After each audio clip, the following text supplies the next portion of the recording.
Salut. Bon alors, aujourd'hui nous allons faire une FAQ. Si j'ai une tête un peu fatiguée, c'est pour deux raisons. La première, c'est qu'hier on a fait la rencontre avec les abonnés. C'était vraiment super chouette. C'est à chaque fois vraiment très cool. On rencontre plein de monde. Il y en a qui reviennent, il y a des nouveaux, il y a des gens qui se rencontrent, etc. On voit qu'il y a des gens qui sont devenus amis entre eux. Donc voilà, ça me fait très plaisir à chaque fois. Je vais essayer vraiment d'en faire plus. Maintenant que je sais qu'il y a un bar qui est ok pour nous recevoir, je vais pouvoir en faire plus régulièrement, peut-être tous les 2 mois ou tous les mois, je verrai. En fonction de la demande, on en fera. En tout cas, c'était très chouette et on a fini un peu tard, donc je suis un peu fatiguée. Et la deuxième raison, c'est qu'à 7h du matin, j'étais en train de nettoyer d'une, la litière de mon chat, et de deux, le caca qu'il avait sur sa patte et qui traînait dans tout l'appartement. Ça sentait très mauvais. Ça a été un moment de joie sans nom. Je l'aime énormément. Mais nettoyer du caca, c'était pas très plaisant à 7h du matin. Et lui, il a pas aimé non plus. Oh, et est-ce que vous avez vu à quel point ce pull est cool? C'est Marion qui me l'a offert pour Noël. Je l'aime particulièrement. Elle déteste les pugs, mais elle sait que j'aime ça. Donc elle m'a offert ce pull-là. Bref, on va commencer tout de suite. C'est parti! Alors, la première question qui vient de Madine H. Préfères-tu la vie au Québec? Tu nous le dis si on te dérange, Gus. Alors la première question, préfères-tu la vie au Canada ou en France et pourquoi? Pour le moment, je la préfère ici, au Canada, parce que je me sens mieux, je me sens plus détendue, plus zen dans ma tête, etc. Donc je préfère ma vie au Québec. J'adore revenir en France, mais juste pour des vacances pour le moment. Peut-être qu'un jour ça changera, mais pour le moment, je préfère être ici. Ensuite, quels sont selon toi les meilleurs spots photographiques au Canada? Au Canada, c'est dur parce qu'il y en a énormément. En Gaspésie, il y a plein de spots vraiment très beaux. Après, j'ai pas fait tout le Canada. Les Rocheuses, c'est aussi vraiment très beau. Je pense que on atteint une gamme très haute. Après, je pense que plus haut dans le Québec, en allant dans les coins où il y a vraiment énormément de neige, vers les Inuits, etc., ça doit être aussi très beau. Il y en a plein. À mes yeux, pour le moment, de ce que j'ai fait, le plus beau que j'ai fait, c'était dans les Rocheuses. Chut. Mon Gus, est-ce que tu peux venir te coucher? Bonjour, vous. Ensuite, on m'a aussi demandé, est-ce que tu pourrais faire un giveaway sur ta chaîne YouTube, car c'est pas tout le monde qui a Instagram. Je sais, on me l'a dit plusieurs fois, mais c'est relativement chiant sur YouTube. Parce que c'est plus compliqué d'arriver à contacter les gens après quand ils ont gagné. Ça avait été très compliqué quand j'avais fait gagner des places pour le laser game parce que tout le monde n'affiche pas son adresse mail et les gens ne répondent pas forcément. Donc j'ai eu peut-être la moitié des places que j'arrivais pas à donner aux gens parce qu'ils ne répondaient pas. Donc j'ai dû les redonner et puis les redonner, etc. Donc c'est pour ça que quand je le fais sur Instagram, au moins les gens reçoivent une notification et le voient tout de suite. Donc c'est beaucoup plus pratique pour moi, j'ai pas à passer après des semaines à essayer de rejoindre les gens qui ont gagné. Donc voilà, mais peut-être qu'un jour je le referai. Ensuite, est-ce que tu penses qu'avec le temps tu pourrais prendre l'accent québécois? Ça m'étonnerait. Ça m'étonnerait, peut-être si vraiment j'étais qu'avec des Québécois tout le temps, que j'avais pas de contact avec des Français, je pourrais peut-être arriver, mais moyennement. J'arriverai pas 100% à l'avoir. Non, je pense pas. J'ai trop de racines françaises ancrées. Ensuite, Vincent m'a demandé quand est-ce que tu t'es dit je vais faire ma vie à Montréal et pas rentrer en France. Je me le suis dit parce que j'étais bien et parce que j'avais pas envie de rentrer, que j'aimais mon entourage ici et que j'aimais ma vie ici. Mais je me dis très bien que dans 5 ou 10 ans, j'aurai envie de rentrer. Je pense que rien n'est défini. Mais pour le moment, je me dis pas ça du tout. Après, on m'a demandé à quand une vidéo test avec Ben. Je pense pas que ça arrive. Ça m'étonnerait, il est pas spécialement chaud et me dit je te laisse faire ça avec Marion, avec d'autres. Voilà, il interviendra toujours dans les vlogs, je pense, mais des vidéos tous les deux côte à côte comme ça sur notre canapé. Pour le moment, c'est pas du tout au programme, mais vous pouvez toujours essayer de le convaincre. On m'a aussi demandé, ça vaut vraiment le coup au Canada? Moi, je dirais que oui. Après, c'est simplement mon avis, mais de mon angle, je trouve que oui. Ensuite, j'avais 3 questions qui venaient de Vénus. Tu aimes les jeux vidéo? Oui, beaucoup. Je joue pas souvent parce qu'en fait, quand je joue, je me transforme un peu en monstre. Je fais que ça. Je m'enferme dans ma bulle de jeu et puis je pourrais jouer des heures et des journées entières. Donc en général, je reste loin des jeux vidéo, mais en ce moment, je joue à Zelda. Voilà, Ben m'a fait essayer Zelda sur ma Nintendo Switch et je passe beaucoup de temps à jouer à Zelda, même un peu trop de temps à jouer à Zelda. Elle m'a aussi demandé, tu aimes le Québec? Oui, beaucoup. Sinon, je ne vivrai pas ici. Et tu as peur... Ça va, tout se passe comme tu veux, Gus? Et en dernier, elle m'a demandé, tu as peur de sauter en parachute? Oui, beaucoup. Parce que d'une, j'ai très vite mal au cœur et je me dis que je vais forcément être malade. Et de deux, j'ai quand même un peu peur du vide. Et puis là, faut le dire, un saut en parachute, c'est beaucoup de vide. Donc voilà. Oui, j'ai un petit peu peur. Mais ça va bien se passer. J'ai encore un peu de temps parce qu'on est quand même encore loin des 50 000. J'ai du temps. Alors ensuite, on m'a demandé, avec ma conjointe, on est seul pour les fêtes, on serait bienvenus à l'événement, mais on est à la ville de Québec. Avez-vous prévu de passer à Québec bientôt et d'y faire une rencontre abonnée? Pour le moment, non, mais si je passe à Québec, j'en ferai une, c'est sûr, parce que je sais qu'il y en a qu'un. Mais si je viens, c'est sûr, je le dirai sur les réseaux sociaux.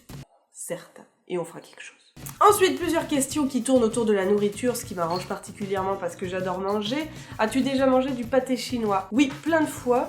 Quelle est ta poutine préférée? La classique, ou alors avec de la viande fumée. Mais la classique, ça reste quand même ma préférée. Sinon, quels sont tes plats du Québec préférés fait maison? Si je dois en choisir un, c'est le pâté chinois. Après, j'aime bien la tourtière aussi, le ragoût de boulettes. Il y a plein de choses que j'aime bien, mais mon préféré, c'est le pâté chinois. Mathieu demandait, avant de t'installer au Québec, est-ce que tu voyageais autant que maintenant?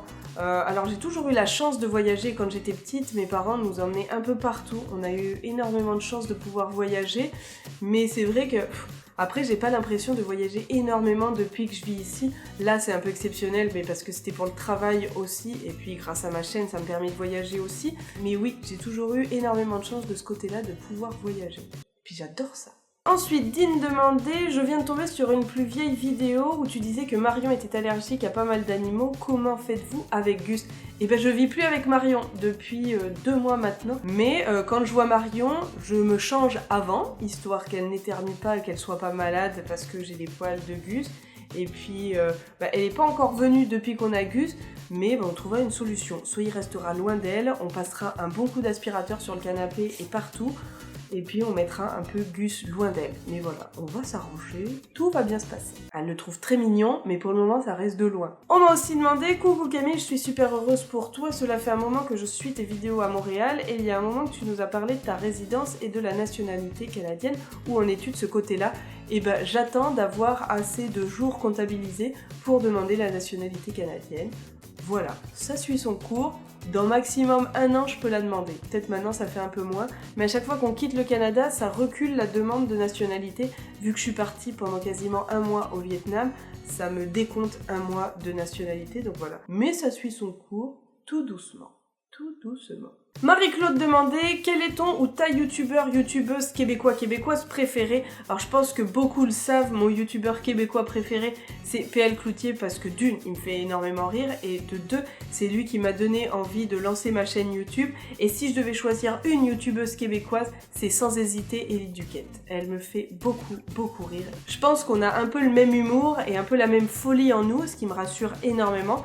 Donc voilà, elle me fait beaucoup rire. Et d'ailleurs, n'hésitez pas à me dire dans les commentaires avec quel youtubeur ou youtubeuse québécoise vous aimeriez que je fasse une vidéo. Mais oui, eux deux, je les aime particulièrement. Ils me font beaucoup rire. Énormément même. On m'a aussi demandé quel était ton complexe quand tu étais adolescente. Je pense que c'était ma timidité. Je pourrais dire aussi mon poids, mais j'avais pas spécialement conscience que j'avais des kilos en trop, et puis je m'en foutais un peu. Il y a juste un moment où je me suis dit ok, faut que je change, j'ai envie de perdre du poids, mais je pense que c'était ma timidité. Parce que j'osais pas aller vers les gens. Dès que je devais parler au tableau, ça me stressait. Et je pense aussi que ma dyslexie me complexait quand même pas mal. Déjà, le mot dyslexie est super compliqué à prononcer. On n'arrive même pas à prononcer la propre maladie qu'on a. C'est quand même chiant ça. Mais oui, je pense que c'était quand même ma timidité. Et puis je la soigne avec ma chaîne et puis en vous rencontrant. Mais oui, ça devait être ça. Quand j'étais ado, j'étais très timide, très renfermée. J'allais pas vraiment vers les autres. Juste mes amis et ça m'allait vraiment bien. Ensuite, Pauline demandait depuis quand tu as Gustave? Et ça fait 2 semaines, c'est tout frais. Et puis il a l'air plutôt bien ma foi. Ensuite, Leslie demandait peut-on s'expatrier avec des enfants? Oui, sans problème. Il y en a plein qui le font. Comment ça fonctionne pour les assurances, les écoles, etc. Ça, je suis un peu moins au courant parce que j'ai pas d'enfants. Mais ce qu'il me semble savoir, c'est à confirmer. Mais il me semble que il faut un permis d'études pour les enfants. Et puis les assurances, il y a des assurances expatriées. Après, ça dépend aussi du visa des parents, si c'est un PVT ou si alors c'est un visa de travail. Ou alors si on demande la résidence et puis c'est la résidence pour tout le monde. Ça dépend un peu du visa. Ça, je suis un peu moins au courant. Si des gens sont au courant, mettez-le dans les commentaires. Je pense que ça en aidera plus d'un. Ensuite, Mathilde demandait une question qu'on nous pose régulièrement quand on nous croise. Et puis on nous l'a particulièrement demandé hier à la rencontre avec les abonnés. Comment vous êtes-vous rencontrés avec Ben? Et disons que Ben me suivait sur Instagram. Il tient à spécifier qu'il n'était pas abonné à ma chaîne en tant que telle, mais il était abonné à mon compte Instagram. même s'il regardait mes vidéos et que ça revient exactement au même. Personnellement, je trouve que de ce fait, ça fait qu'il était un abonné, il tient au fait que non. Dites-moi ce que vous en pensez, est-ce que c'était un abonné ou non, à vos yeux? Mais oui, on a commencé à discuter sur Instagram, puis un peu plus discuter, puis on s'est rencontrés, puis on a encore plus discuté, et voilà, et puis on a fini par s'aimer beaucoup, mais j'aurais jamais pensé au final être en couple avec un plus ou moins abonné, voilà, avec quelqu'un que j'aurais rencontré via ma chaîne. Comme quoi, avoir lancé cette chaîne, ça a apporté beaucoup de positifs. Beaucoup, beaucoup. Ensuite, est-ce qu'à 100 000 abonnés, tu sautes sans parachute? Non, mais je trouverai quelque chose de tout aussi stupide qu'un saut en parachute à faire. Je trouverai bien quelque chose. Je sais pas quoi, mais je trouverai. C'est toujours trouvable. Ensuite, Pauline demandait quel a été le déclic pour toi pour lancer ta demande de résidence permanente? Eh ben c'est simple, je voulais avoir le choix. Je voulais avoir le choix de rester ou non. J'avais pas envie d'être forcée de rentrer parce que j'avais plus de visa. Donc voilà, ça a été vraiment ça. Vouloir avoir le choix. C'est beau, hein? Fred demandait dans un prochain vlog, pourrais-tu nous faire une recette genre pâté chinois ou autre? Oui, j'y pense très fortement parce que j'adore le pâté chinois. Ça va arriver à un moment ou à un autre. Ce moment, je sais pas quand est-ce qu'il va arriver, mais il va arriver. Ça laisse planer le mystère, hein. Luc a demandé aussi, hello Macam, j'avais une question. Est-ce que la ville organise des événements pour le nouvel an, genre feu d'artifice, concert ou autre? Je me renseigne, on sait jamais. Oui, il y a plein de trucs, et d'ailleurs, vu que c'est le 375e anniversaire de Montréal, que toute l'année il y a eu plein d'événements, là il clôture un peu en beauté, et il y a plein de trucs dans la ville. Il va y avoir des feux d'artifice, il y a plein de concerts, je crois avoir entendu dire que Garou serait là. Va y avoir aussi plein de nourriture qui va être offerte. Je mettrai un lien dans la description pour la journée du 31, ce qu'ils vont faire. Mais oui, bon, j'ai entendu dire ça, qu'il allait avoir plein de choses. Et dernière question de Julie-Anne, je me demandais si tu songeais peut-être à visiter les plus petites villes comme Saint-Hyacinthe, on est accueillant. Oui, j'adorerais aller absolument partout, faut juste que je trouve le temps, voir s'il y a des gens qui veulent qu'on se rencontre, etc. Mais oui, ça me ferait plaisir d'aller un peu partout. Moi, dès qu'on me dit qu'il y a un truc cool à faire à un endroit, je fonce. Je fonce, mais oui, c'est possible qu'un jour j'aille à Saint-Hyacinthe sans problème. Et puis on pourra se faire un truc. Bon voilà, c'est à chaque fois un plaisir de découvrir vos questions. Il y en a à chaque fois de nouvelles, d'originales auxquelles je m'attends pas du tout. Donc merci beaucoup à vous. Sur ce, je vous dis à samedi prochain pour une nouvelle vidéo. En attendant, n'hésitez pas à mettre un petit pouce bleu si vous l'avez aimé. N'hésitez pas à commenter, partager cette vidéo, me retrouver sur mes différents réseaux sociaux. Et bien évidemment, vous pouvez vous abonner. Allez, bisous bisous. C'était un peu un abonné quand même.